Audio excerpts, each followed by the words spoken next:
ধন্যবাদ দিই যে আজকের সুন্দর দিন প্রভু আমাদের জীবনের সঙ্গে যুক্ত করেছেন। আর আজকের দিনে যে প্রচার্য বিষয় আমি বেছে নিয়েছি আর সেটা হলো প্রভু যিশুই রক্ষাকর্তা।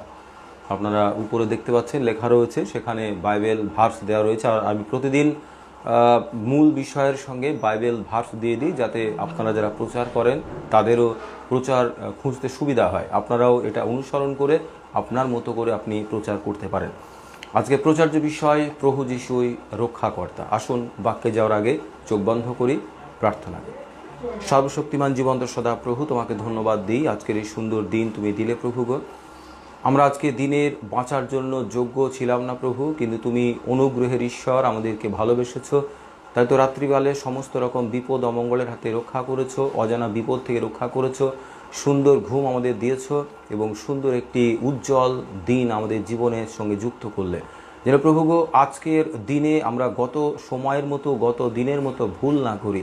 প্রতিদিন প্রতিনিয়ত তুমি সময় আমাদের জীবনে দিয়ে থাকো, যেন আমরা সেই সময়টুকুতে আমাদের জীবনকে মূল্যায়ন করে, জীবনের সমস্ত ভুল সমস্ত বিষয় মূল্যায়ন করে আমরা ভালো মানুষ হতে পারি, তোমার চরণতলে আমাদের জীবনকে সমর্পণ করতে পারি।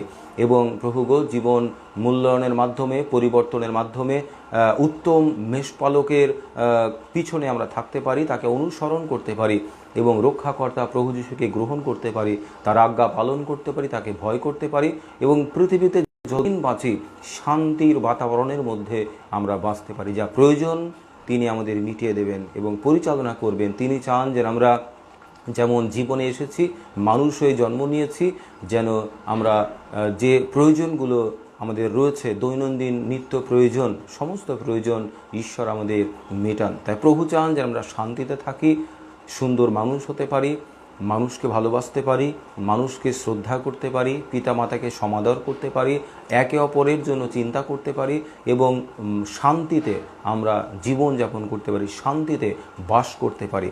যেন সুন্দরভাবে, সুন্দর সমাজের মধ্যে, সুন্দর ভালোবাসার মাধ্যমে, সুন্দর আচার ব্যবহারের মাধ্যমে আমরা একে অপরের পাশে দাঁড়াতে পারি। প্রভু যিশু, তোমার নামে এই প্রার্থনা চাইলাম, অনুগ্রহ করে শ্রবণ ও গ্রাহ্য করো। আমেন। ঈশ্বরের মহানামের আর একটিবার ধন্যবাদ দিই যে তিনি আমাদের এই সুন্দর সময় তিনি আমাদের দিয়েছেন। আর আজকের দিনের এই সুপ্রভাতে প্রভু আমাদের আশীর্বাদ করতে চান এবং এই আশীর্বাদের সময় তিনি চান যেন আমরা হৃদয় থেকে প্রভুর বাক্য আমরা শ্রবণ করি। আমরা কর্ণ দিয়ে শ্রবণ করি, কারণ শ্রবণেন্দ্রিয় আমাদের কর্ণ রয়েছে, কিন্তু শ্রবণ ইন্দ্রিয় যে কর্ণ রয়েছে, কর্ণ দিয়ে যখন আমরা শ্রবণ করি আমরা অনেক সময় ভুলে যাই। কিন্তু যখন আপনি হৃদয় থেকে শ্রবণ করবেন, হৃদয় থেকে আপনি উপলব্ধি করবেন ঈশ্বরের বাণী, আর তখন হৃদয়ে সেই বাণী গেঁথে যাবে। তাই আমি অনেক প্রচারে বলে থাকি যে আমরা পড়ি, কিন্তু আমাদের অধ্যয়ন করার প্রয়োজন রয়েছে। আমরা শ্রবণ করি, কিন্তু সেটা উপলব্ধি করার প্রয়োজন রয়েছে। আমরা দেখি, কিন্তু আত্মিক চক্ষু দিয়ে দেখার প্রয়োজন রয়েছে। যখন আমরা পড়ি, আমরা পড়ে যাই, কিন্তু পড়তে পড়তে যাই, ভুলতে যাই। যখন আমরা অধ্যয়ন করি, তখন হৃদয় থেকে সেটাকে পড়ি এবং সেটা আমাদের মেমোরিতে থেকে যায়। যখন আমরা দেখি, আমরা চোখ দিয়ে দেখি, আমরা ভুলে যেতে পারি, কিন্তু যখন আমরা আত্মিক চক্ষু দিয়ে উপলব্ধি করে আমরা সেটা দেখি, আর তখন সেটা আমাদের মনের মণিকোঠায়, আমাদের মনের অন্তঃস্থলে সেখানে সেটা গেঁথে যায়।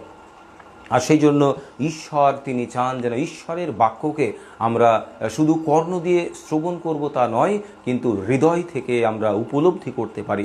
ঈশ্বরের বাক্যকে শুধু আমরা চোখ দিয়ে পড়ব তা নয়, কিন্তু হৃদয় থেকে আমরা যেন সেটা অধ্যয়ন করতে পারি এবং ঈশ্বরের বাক্যকে গ্রহণ করে একটা সুন্দর পূর্ণাঙ্গ মানুষ হতে পারি। আর আজকের যে প্রচার্য বিষয় আমি পূর্বেই বলেছি, প্রভু যিশুই রক্ষাকর্তা। এখন প্রথমেই দুটি প্রশ্ন আমাদের মধ্যে আসতে পারে বা দুটি বিষয় আমাদের চিন্তা করার প্রয়োজন রয়েছে। প্রভু যিশুই রক্ষাকর্তা, প্রথম যে প্রশ্ন সেটা হলো রক্ষা কাদের প্রয়োজন, আর দ্বিতীয় প্রশ্ন হলো রক্ষা কে করতে পারেন। প্রথম যে প্রশ্ন, যে রক্ষা বা সাহায্য কাদের প্রয়োজন, না যারা বিপদের মধ্যে চলে গিয়েছে, যাদের মধ্যে সেই ক্ষমতা নেই, সে যে বিপদে তারা পড়েছে সেই বিপদ থেকে নিজেরা উদ্ধার হয়ে আসতে পারে। যে সমস্যার মধ্যে পড়েছে নিজের জ্ঞানে, নিজের শক্তিতে, নিজের বলে সেই সমস্যা মুক্ত হতে পারে। যে বিপদ মাঝারে সে পড়েছে, বিপদ থেকে নিজেকে বাঁচাতে পারে। আর যারা বিপদের মধ্যে পড়ে, সমস্যার মধ্যে পড়ে, নিজেরা দুর্বল অসহায় বোধ করে, আর তখনই তাকে রক্ষা করার প্রয়োজন হয়। আর দ্বিতীয় বিষয়, রক্ষাকে করেন না যার কাছে রক্ষা করার ক্ষমতা রয়েছে, যিনি রক্ষা করতে পারেন, যার কাছে সেই বল, সেই ক্ষমতা যার কাছে রয়েছে, তিনি রক্ষা করতে পারেন। আমরা যখন বিপদে পড়ি, আমরা সমাজের যারা ভারযুক্ত মানুষ, প্রভাবশালী মানুষ, প্রভাবশালী নেতৃত্ব, বড় মাপের মানুষ, আমরা তাদের কাছে যাই, কারণ তাদের কাছে সেই পোটেনশিয়ালিটি আছে, তাদের কাছে সেই ক্ষমতা রয়েছে যে আমরা যে বিপদে পড়ি, সেই বিপদ থেকে তারা আমাদেরকে রক্ষা করতে পারেন, উদ্ধার করতে পারেন। আর আমি বললাম যে যারা বিপদের মধ্যে পড়ে যায়, নিজেদেরকে বাঁচানোর মতো ক্ষমতা তাদের থাকে না, অসহায়তা বোধ করে, আর তাদেরকে রক্ষা করার প্রয়োজন। আর আমাদের জীবনেও আমরা যখন জীবন পথে আগিয়ে চলি, আমরা নিজেরা কিন্তু কোনো কিছুই করতে পারি না, ঈশ্বর যতক্ষণ না আমাদেরকে জুগিয়ে দেন। আমরা মানুষ, মাতৃগর্ভে আমরা এসেছি, এটাও ঈশ্বরের আশীর্বাদ।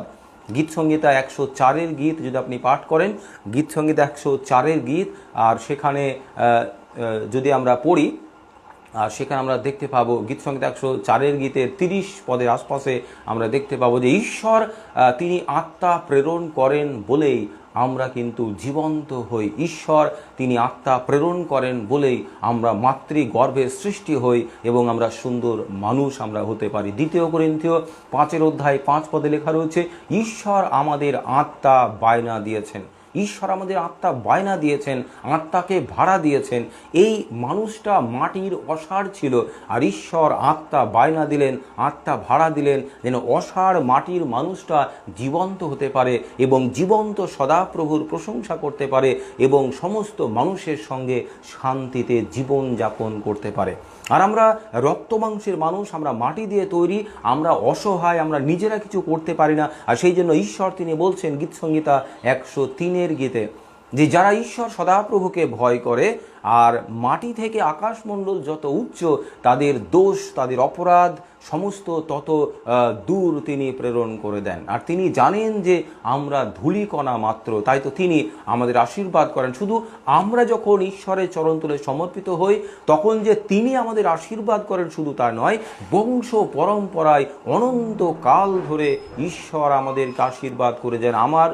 আমার জীবন, আমার সন্তানের জীবন, তার সন্তানের জীবন, এরকম বংশ পরম্পরায় অনন্তকাল ধরে যতদিন ঈশ্বর এই পৃথিবীতে মানুষ জাতিকে রাখবেন, আর ততদিন আমাদের বংশ ঈশ্বরের আশীর্বাদের মধ্যে থেকে যাবে। শুধু আমাদের প্রয়োজন, আমরা যে অসহায়, আমরা রক্ত মাংসের মানুষ, এটা আমাদের যেন উপলব্ধির মধ্যে থাকতে পারে। আমরা অনেক সময় চিন্তা করি যে আমি সব পারি, অনেক সময় চিন্তা করি আমার আজকে যা কিছু রয়েছে, যা কিছু আমি আর্নিং করেছি, আর সব আমি নিজে করেছি আমার জ্ঞানে, আমার অর্থ বলে, আমার দেহ বলে, আমার বাহু বলে, আমার বিদ্যা বুদ্ধির জন্য আমি এই ঘর বাড়ি গাড়ি আসবাবপত্র বিষয় সম্পদ আমি করেছি। কিন্তু বন্ধু, ঈশ্বর যদি না আপনাকে দিতেন, ঈশ্বর যদি না আমাকে দিতেন, তাহলে আমরা কিন্তু অসহায় থেকে যেতাম। আর পবিত্র বাইবেলে লেখা রয়েছে যে গাছের পাতাও নড়ে ঈশ্বরের আশীর্বাদের মধ্যে। ঈশ্বর চান, তাই গাছের পাতা নড়ে। অর্থাৎ আমাদের জীবনে কেমন আমরা চলবো, যদি আমরা উপলব্ধি করতে পারি যে আমার কিছু নেই, আমি অসহায়, এই পৃথিবীতে ঈশ্বরের সৃষ্টি, আমরা ধূলিকণা মাত্র, রক্তমাংসের মানুষ, আমরা অসহায় দুর্বল, যখন আমরা উপলব্ধি করব, তখন ঈশ্বরের অনুগ্রহের হাত আমার আপনার জীবনের মধ্যে চলে আসবে এবং ঈশ্বরের আজ্ঞা যখন পালন করব, ঈশ্বর আমাদের পরিচালনা দেবেন এবং শুধু আমাকে পরিচালনা দেবেন, আমাকে শান্তিতে জীবনযাপন করতে দেবেন, আমাকে উন্নতি দেবেন তা নয়, ঈশ্বর আমার বংশ পরম্পরায় তার অনুগ্রহ আশীর্বাদ দিতে থাকবেন। পবিত্র বাইবেলে লেখা রয়েছে 2 বিবরণ তার 30 অধ্যায় 15 থেকে 20 পদ। আসুন আমরা আমাদের সকলের জন্য এটা আমি পাঠ করি। 2 বিবরণ, পবিত্র বাইবেল, পুরাতন নিয়ম। আর 2 বিবরণ যদি আমরা পুস্তকটা প্রথম থেকে পড়ি, 2 বিবরণ হলো মানুষের সামনে ভালো মন্দের বিচার স্থাপন করা, মানুষের মধ্যে এই জ্ঞানের সঞ্চালন করা যে খারাপ কাজ করলে ঈশ্বরের কি অভিশাপ নেমে আসে, আর ভালো কাজ করলে ঈশ্বরের কি আশীর্বাদ নেমে আসে। ভালো মন্দের জ্ঞান, এই দ্বিতীয় বিবরণ পুস্তকটি যদি আমরা পুরোটা পড়ি, আর এখানে আমরা দেখতে পাবো। তাই দ্বিতীয় বিবরণ 28 অধ্যায় আমি পাঠ করব, আর সেখানে 15 থেকে 20 পদ আমরা দেখব যে ঈশ্বর আমাদের কি বলছেন। দ্বিতীয় বিবরণ 28 অধ্যায় 15 থেকে 20 পদ আমি পাঠ করছি। পবিত্র বাইবেল 313 পাতা, যদি বাইবেল থাকে আমরা বাইবেল খুলব। দ্বিতীয় বিবরণ 28 অধ্যায় 15 থেকে। ঈশ্বর সদাপ্রভু বলছেন, কিন্তু যদি তুমি আপন ঈশ্বর সদাপ্রভুর রবে কর্ণপাত না করো, মানে ঈশ্বর যেটা আমাদেরকে বলেন যে মানুষকে ভালোবাসো, মানুষকে শ্রদ্ধা করো, প্রতিবাসীকে ভালোবাসো, গুরুজনদের শ্রদ্ধা করো, গুরুজনদের কথা শোনো, তোমাদের যৌবন বয়স নষ্ট না করে ঈশ্বরের হাতে দাও, যিশুর আজ্ঞা পালন করো, যিশুকে গ্রহণ করো, পিতামাতার প্রতি কর্তব্য পালন করো, সৎ কথা বলো, সৎ রাস্তায় চলো, প্রতিবাসীর বিরুদ্ধে যেও না, নরহত্যা করো না, চুরি করো না, অপরের দ্রব্যে লোভ দিও না, মূর্তি পূজা করো না। এই বিষয়, বিভিন্ন বিষয় আমাদের জীবনে রয়েছে। আর যদি এই আজ্ঞাগুলি আমরা যত্নপূর্বক পালন করি, সমস্ত আজ্ঞার মধ্যে প্রভু যীশু বলেছেন দুটি আজ্ঞা মহৎ, প্রতিবাসীকে আপনার মতো প্রেম করো, পিতা মাতাকে সমাদর করো। এই দুটি আজ্ঞার উপরেই সমস্ত রয়েছে। আর ঈশ্বরের আরাধনা করো, ঈশ্বরের গৌরব করো। আর ঈশ্বর বলছেন, যদি আমার রবে কর্ণপাত না করো, আমি অদ্য তোমাকে তাহার যে সমস্ত আজ্ঞা ও বিধি আদেশ করিতেছি, যত্নপূর্বক সেই সকল পালন না করো, তবে এই সমস্ত অভিশাপ তোমার প্রতি বর্তিবে ও তোমাকে আশ্রয় করবে। ঈশ্বর যখন আশীর্বাদ না করেন, আলটিমেট অভিশাপের মধ্যে আমরা পড়ি। তবে বলবো না যে ঈশ্বর তিনি অভিশাপ দেন, তার কারণ তিনি করুণাময়, তিনি করুণার ঈশ্বর, ভালোবাসেন। শুধু ঈশ্বরের আজ্ঞা পালন করলেই ঈশ্বরের আশীর্বাদ পাবো, ভালো মানুষ হব, সুন্দর মানুষ হব। তুমি নগরে সাপগ্রস্ত হইবে ও ক্ষেত্রে সাপগ্রস্ত হইবে। ঈশ্বরের আজ্ঞা পালন না করলে, যদি আমিত্বের উপরে নির্ভর করে আমি সব করেছি, আমি সব পারি, আমি সব জানতা, আমার উপরে কেউ নেই, এই বিষয়ের মধ্যে যদি আমরা পড়ি, আর তাহলে কি হবে, নগরে সাপগ্রস্ত মানে যেখানে আমি থাকবো সেখানে অভিশাপগ্রস্ত হব, মানে ঈশ্বরের আশীর্বাদ আমাদের মধ্যে থাকবে না। এবং ক্ষেত্রেও সাপগ্রস্ত মানে ক্ষেত্রে আমরা যে শস্য চাষ করি, শুধু চাষ করা নয়, আমরা যেখানে কাজ করি, যেখানে কাজ করে আমাদের জীবন ধারণ হয়, ভরণ পোষণ হয়, সমস্ত বিষয়ের মধ্যে ঈশ্বরের আশীর্বাদ থাকবে না। তোমার চুপড়ি, তোমার ময়দার কাটুয়া সাপগ্রস্ত হইবে, মানে ঈশ্বরের অনুগ্রহ আশীর্বাদ আমরা পাবো না। কিন্তু এখানে বলছে যে আর অদ্য আমি তোমাকে যে সকল আজ্ঞা করিতেছি, সেই আজ্ঞার উপরে যদি আমরা আমাদের জীবনকে কার্যকারী করে যদি ব্যবহার করি, ভালোবাসি, আর তাহলে সেটাই আমাদেরকে অনন্ত জীবনের পথে আমাদেরকে নিয়ে যায়। দ্বিতীয় বিবরণ আরেকটি জায়গা পাঠ করব, 30 অধ্যায় 15 থেকে 20। দ্বিতীয় বিবরণ 30 অধ্যায় 15 থেকে 20 পদ যদি আমরা পাঠ করি, আর সেখানেও একটি বিষয় আমরা দেখতে পাবো। দেখো, ঈশ্বর বলছেন, দেখো আমি অদ্য তোমার সম্মুখে জীবন ও মঙ্গল, মৃত্যু ও অমঙ্গল রাখিলাম। ফলত আমি অদ্য তোমাকে এই আজ্ঞা দিতেছি যে তোমার ঈশ্বর সদাপ্রভুকে প্রেম করিতে, তাহার পথে চলিতে ও তাহার আজ্ঞা, তাহার বিধি ও তাহার শাসন পালন করিতে হইবে।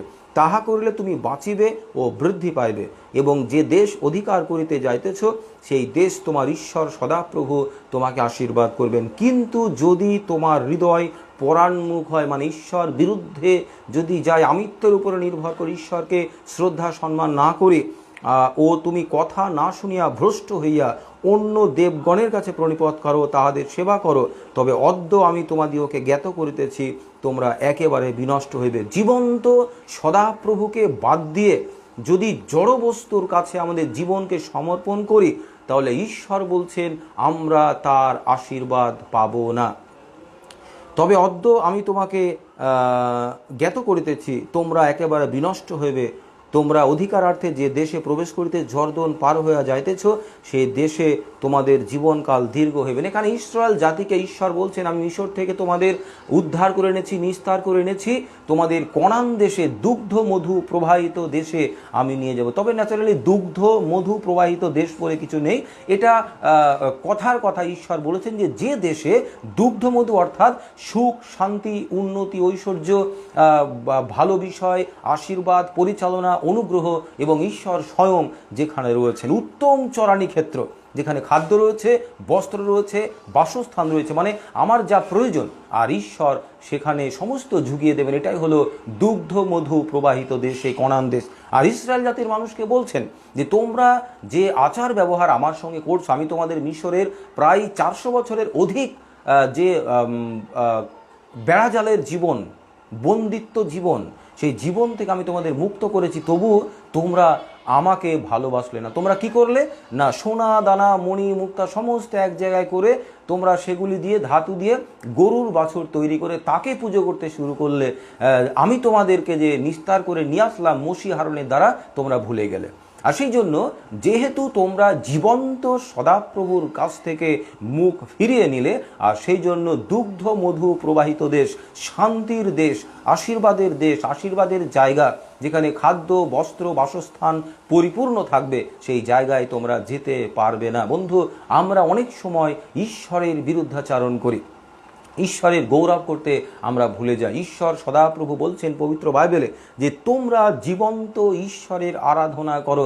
শুধু পবিত্র বাইবেল বলে তা নয়, পৃথিবীতে যত ধর্মগ্রন্থ রয়েছে সমস্ত ধর্মগ্রন্থের মূল বিষয় হলো ঈশ্বর জীবন্ত, সর্বশক্তিমান এবং নিরাকার ঈশ্বর, যেন তার আরাধনা আমরা করতে পারি। যে ঈশ্বর প্রতিদিন পূর্ব দিকে সূর্য উদয় করেন, যে ঈশ্বর সর্বশক্তিমান নিরাকার ঈশ্বর প্রতিদিন পশ্চিম দিকে সূর্য অস্ত যেতে সাহায্য করেন, যে ঈশ্বর জীবন্ত সদাপ্রভু প্রতিদিন রাত্রিবেলায় চাঁদের আলো দেন এবং আকাশে তিনি জ্যোতিষ্ক নির্মাণ করেছেন যেন আমাদেরকে আলো দিতে পারে, যে ঈশ্বর সদাপ্রভু বাতাসে পর্যাপ্ত অক্সিজেন রেখেছেন যেন আমি আপনি সেই অক্সিজেন গ্রহণ করে আমরা জীবনে বেঁচে থাকতে পারি, যে ঈশ্বর ভূমিকে আশীর্বাদ করেন যেন সেই ভূমি আশীর্বাদ যুক্ত হয়ে আমাদেরকে ফসল ফলাতে পারে, যে ঈশ্বর তিনি বৃষ্টি দেন যেন আমরা সিক্ত হতে পারি, গাছপালা সিক্ত হতে পারে। যিশয় ভাগবতী পুস্তক 55 অধ্যায় যদি আমরা 10 থেকে পাঠ করি, লেখা রয়েছে যে ঈশ্বরের বাক্য বৃষ্টি ধারার মতো। যদি আমরা ঈশ্বরের বাক্যকে গ্রহণ করি, বৃষ্টি ধারা আকাশ থেকে পড়ে, গাছপালাকে সিক্ত করে, গাছপালাকে জীবন্ত করে, রক্ষা করে, সতেজ রাখে। ঈশ্বরের বাক্য আমাদেরকে সতেজ রাখে যদি আমরা ঈশ্বরের আজ্ঞা, ঈশ্বরের বাক্য হচ্ছে ঈশ্বরের আজ্ঞা, যদি আমরা পালন করি। অর্থাৎ সেই একই বিষয় আসছে, প্রভু যীশু বলছেন প্রতিবাসীর বিরুদ্ধে যেও না, প্রতিবাসীকে ভালোবাসো, গুরুজনদের শ্রদ্ধা করো, পিতামাতার প্রতি কর্তব্য পালন করো এবং একমাত্র নিরাকার জীবন্ত ঈশ্বরের আরাধনা তোমরা করো। প্রভু যীশু তিনি আমাদেরকে ঈশ্বরের যে প্রতিচ্ছবি সেটা আমাদের দেখানোর জন্য এই বিশ্ব ব্রহ্মাণ্ডে এসেছিলেন। যোহন লিখিত সুসমাচার 1 অধ্যায় যদি আমরা 1 পদ পড়ি, আদিতে বাক্য ছিলেন, বাক্য ঈশ্বরের কাছে ছিলেন, আর বাক্য ঈশ্বর ছিলেন, পরে তিনি মাংসে মূর্তমান হলেন। আর যোহন লিখিত সুসমাচার 1 অধ্যায় 18 পদে লেখা রয়েছে, আমরা ঈশ্বরকে কেউ কখনো দেখিনি, কিন্তু প্রভু যীশু ঈশ্বরকে আমাদের সামনে ব্যক্ত করার জন্যই এই পৃথিবীতে তিনি এসেছেন। যোহন 3 অধ্যায় 16, কারণ ঈশ্বর জগৎকে এমন প্রেম করলেন যে তার একমাত্র পুত্র প্রভু যীশু খ্রিস্টকে প্রেরণ করলেন, যেন যে কেহ তাহাতে বিশ্বাস করে সে বিনষ্ট না হয় কিন্তু অনন্ত জীবন পায়। অনন্ত জীবন দেওয়ার মতো ক্ষমতা প্রভু যীশুর রয়েছে। তাই পবিত্র বাইবেলে আমরা বিশ্বাস করি যে প্রভু যীশুই সেই ঈশ্বর, প্রভু যিশুই ঈশ্বর আমরা বিশ্বাস করি। কলসীয় যদি আমরা 1 অধ্যায় আমরা পাঠ করি, আর সেখানে আমরা দেখতে পাবো কলসীয় 1 অধ্যায় 15 পদ এবং 2 অধ্যায় 9 পদে লেখা রয়েছে যে ঈশ্বরের যা কিছু ব্যক্তিত্ব প্রভু যিশুর মধ্যে দৈহিক রূপে বাস করে। এবং সেখানে আরও লেখা রয়েছে যে প্রভু যীশু হচ্ছেন ঈশ্বরের প্রতিমূর্তি, জীবন্ত ঈশ্বরের প্রতিমূর্তি হচ্ছেন প্রভু যীশু। তাই প্রভু যীশুকে আমরা বিশ্বাস করি তিনি ঈশ্বর। আর এখানে ঈশ্বর সদাপ্রভু বলছেন যে ঈশ্বরের আজ্ঞা আমাদেরকে পালন করতে। বন্ধু, ঈশ্বর তিনি আমাদেরকে বলেন বা প্রতিটা ধর্মগ্রন্থ আমাদের কাছে প্রকাশ করে যেন আমরা পূর্ণাঙ্গ মানুষ হতে পারি, একে অপরের পাশে দাঁড়াতে পারি, প্রতিটা ধর্মগ্রন্থে লেখা আছে অসহায়ের পাশে যেন আমরা দাঁড়াই, ঈশ্বরের সেবা করি, ঈশ্বরের গৌরব করে, মানুষকে ভালোবাসে, সুন্দর মনের আমরা মানুষ হতে পারি, যেন মানুষকে অপমান না করি, মানুষকে কষ্ট না দিই, একে অপরকে অশ্রদ্ধা না করি, হিংসা না করি।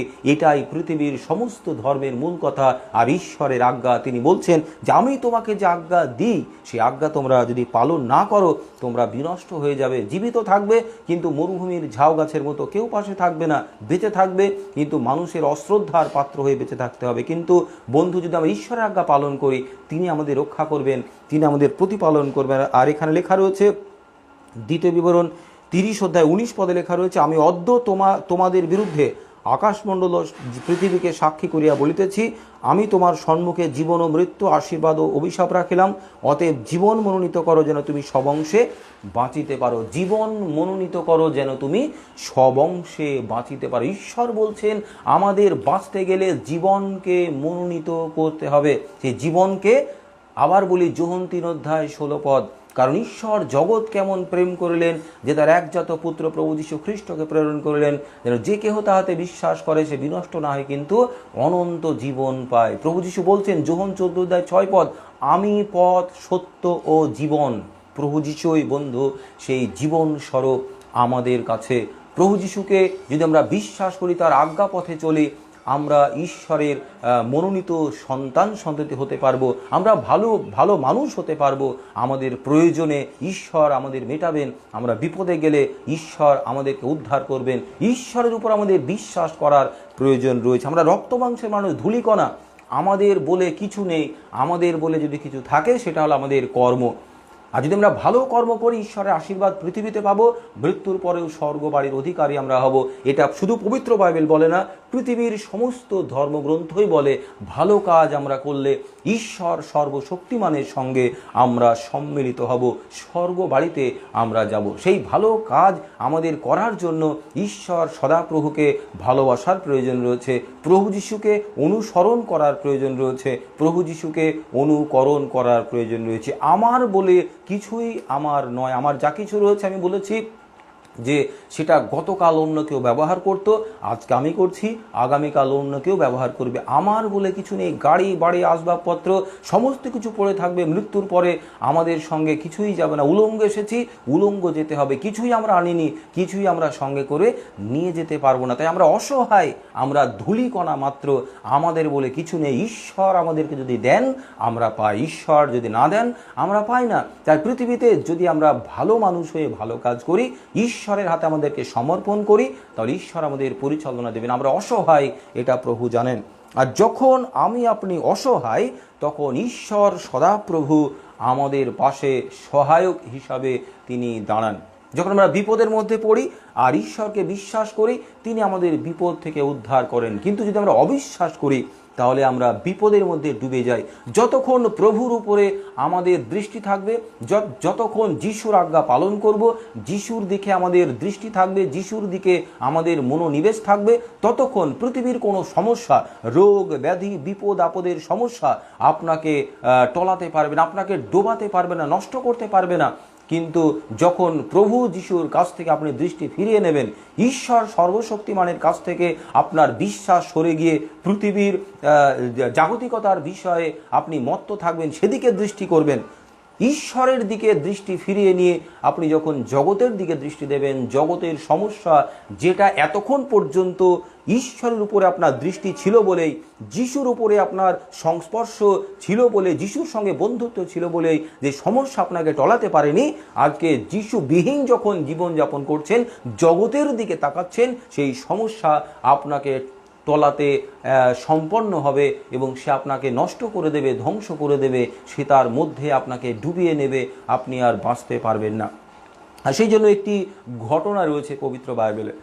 প্রভু যীশু খ্রিস্ট প্রায় 5000-এর বেশি মানুষকে তিনি 5টি রুটি 2টি মাছ ভাজা দিয়ে খাইয়েছিলেন, উদরপূর্ণ করেছিলেন, কারণ তারা প্রভু যিশুর বাণী শোনার জন্য, ঈশ্বরের বাণী শোনার জন্য উদ্গ্রীব হয়ে পাগলের মতো যিশুর পিছনে তারা ছুটতেন।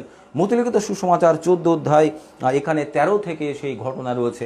আর 5000 মানুষকে খাওয়ানোর পর, এখানে 5000 রয়েছে শুধু পুরুষ, কিন্তু সেই সময় পুরুষের সঙ্গে নারীরাও থাকতো, তাদের বাচ্চারাও থাকতো। 5,000 পুরুষ, আরও 5,000 যদি ধরি, প্রায় 10,000 মানুষকে প্রভু যীশু খ্রিস্ট 5টি রুটি 2টি মাছ ভাজা দিয়ে তাদের খাদ্য জুগিয়েছিলেন।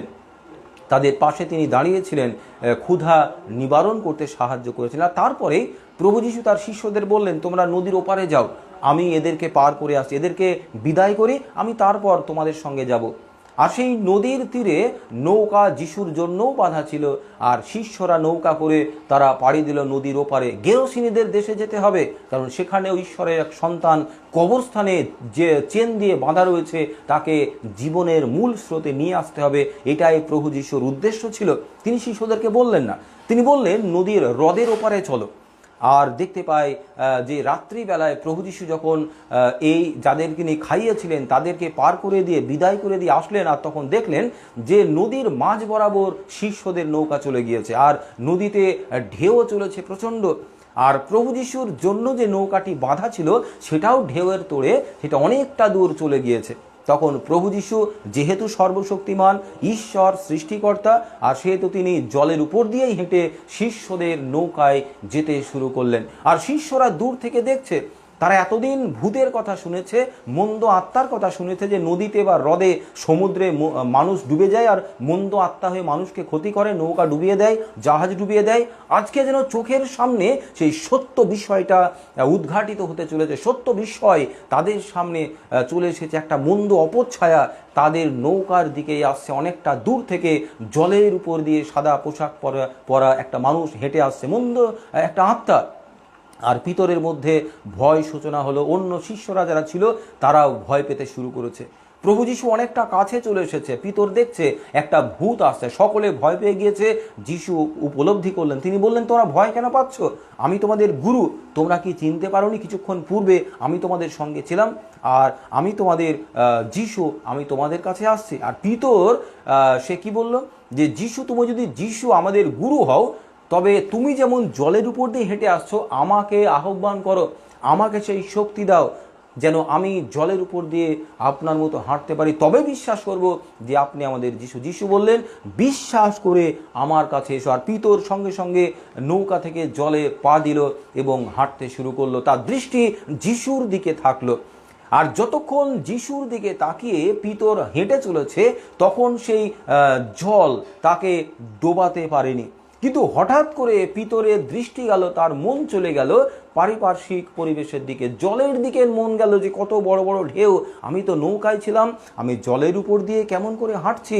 আর যখন তার মন যিশুর উপর থেকে চলে গিয়ে জলের উপর চলে আসলো, জাগতিকতার উপরে চলে আসলো, আর তখন ঈশ্বর বিহীনতা উপলব্ধি করতে শুরু করেছে।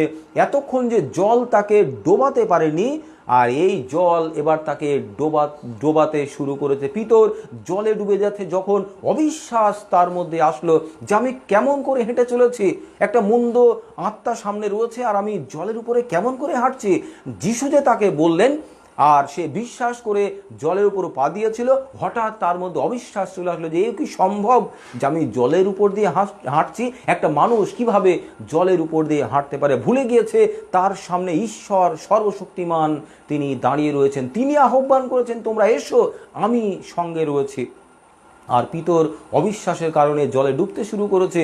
যখন ডুবতে শুরু করেছে, তখন আবার যিশুর দিকে দৃষ্টি করেছে, আর যিশুকে বলছে, প্রভু, গুরু, আমাকে বাঁচান।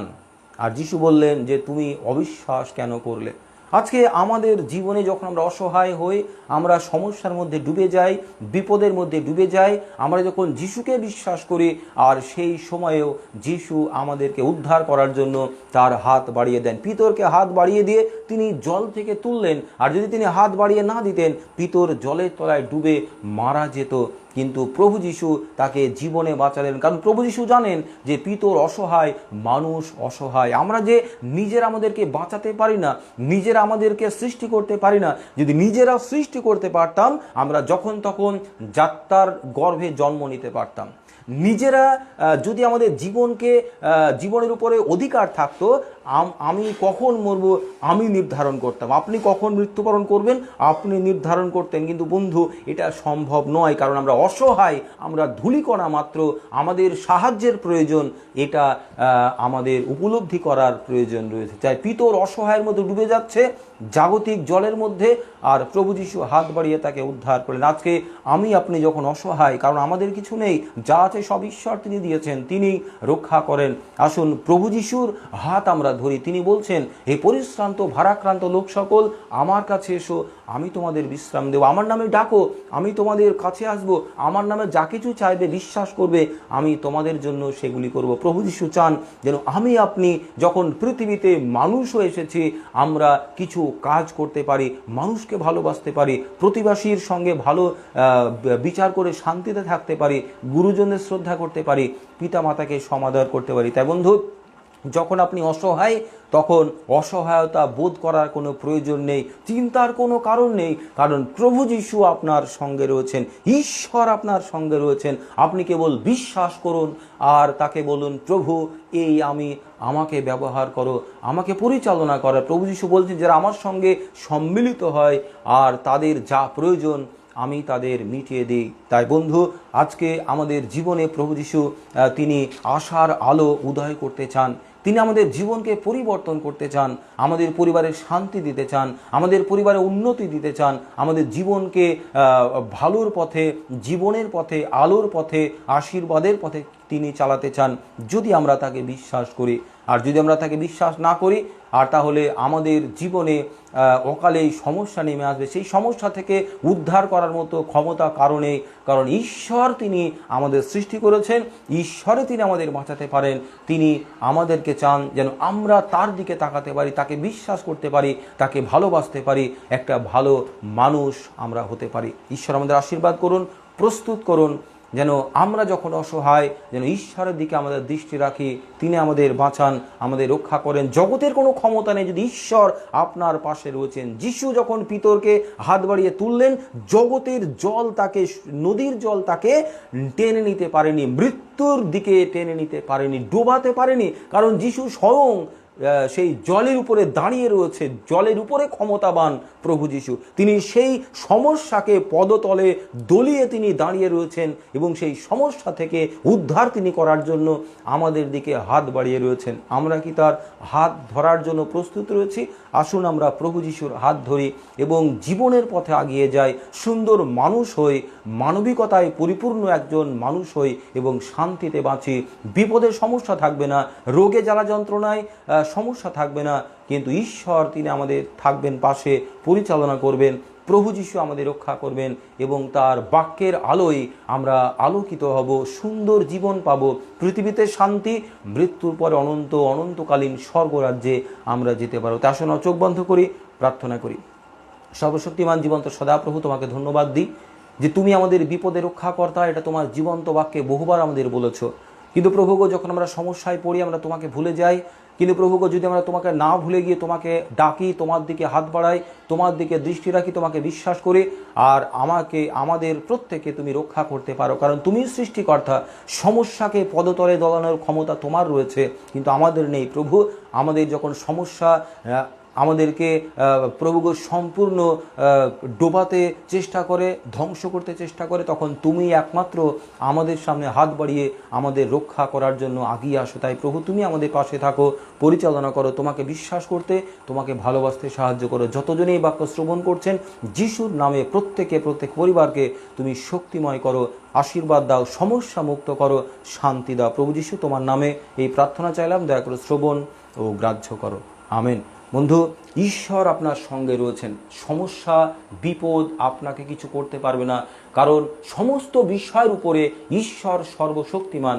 প্রভু যিশু স্বয়ং আমাদের পাশে তিনি রয়েছেন। চিন্তার কারণ নেই, তাকে বিশ্বাস করুন এবং মনের কথা খুলে বলুন, তার দিকে দৃষ্টি রাখুন। জগৎ থেকে পৃথকীকরণ হয়ে আপনি ধর্মপথে পা বাড়ান, আপনি শান্তিতে থাকবেন, আশীর্বাদের মধ্যে থাকবেন। পৃথিবীর কোনো সমস্যা আপনাকে টলাতে পারবে না, কারণ সেই সমস্যার উপরে পা দিয়ে দাঁড়িয়ে রয়েছেন প্রভু যিশু স্বয়ং। ঈশ্বর আপনাদের আশীর্বাদ করুন, ভালো থাকুন, সুস্থ থাকুন, সাবধানে থাকুন। নমস্কার, জয় যিশু।